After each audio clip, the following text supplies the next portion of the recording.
Hi viewers, ఇప్పుడు మనం ఎల్లోరా క్లేవ్స్లో ఉన్నాము.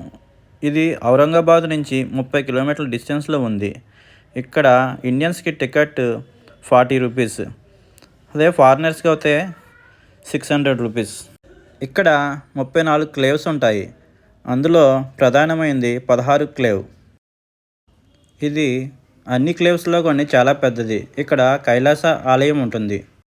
ఈ క్లేవ్స్ని బ్రిటిష్ వారు 1819లో కనుక్కున్నారు. ఇక్కడ శిల్పాలు చాలా డ్యామేజ్ అయ్యి ఉంటాయి. ఇది ఔరంగజేబు హిందూ ఆలయాల్ని కూల్చడంలో జరిగిన పరిణామం. ఇది ప్రపంచంలోనే ఏకశిలతో నిర్మించబడిన ఆలయం. ఈ ఆలయం ఎత్తు సుమారుగా 100 అడుగుల పైనే ఉంటుంది. ఈ క్లేవ్స్లో 1 to 12 బుద్ధిజంతోనూ, 13 to 29 హిందూయిజంతోనూ, 30 నుంచి 34 దాకా జైన మతం శిల్పాలతో ఉంటాయి. ఇవి చూడడానికి చాలా సుందరంగా, చాలా ఆర్కిటెక్చర్తో ఉంటుంది. మేము ఇక్కడ షిరిడి వెళ్ళి తిరుగు ప్రయాణంలో ఇక్కడ ఔరంగాబాద్ వచ్చాము. ఎల్లోరా గుహలు చాలా అందంగా ఉన్నాయి. చూడడానికి చాలా సుందరంగా ఉన్నాయి. చూడండి, అందరూ చక్కగా ఎంజాయ్ చేస్తున్నారు.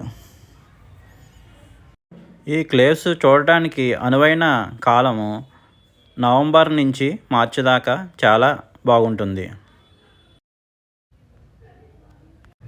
ఇవి ఎల్లోరా గుహలు అజంతా గుహల కంటే చాలా ప్రాచీనమైనవి, చాలా ఓల్డ్.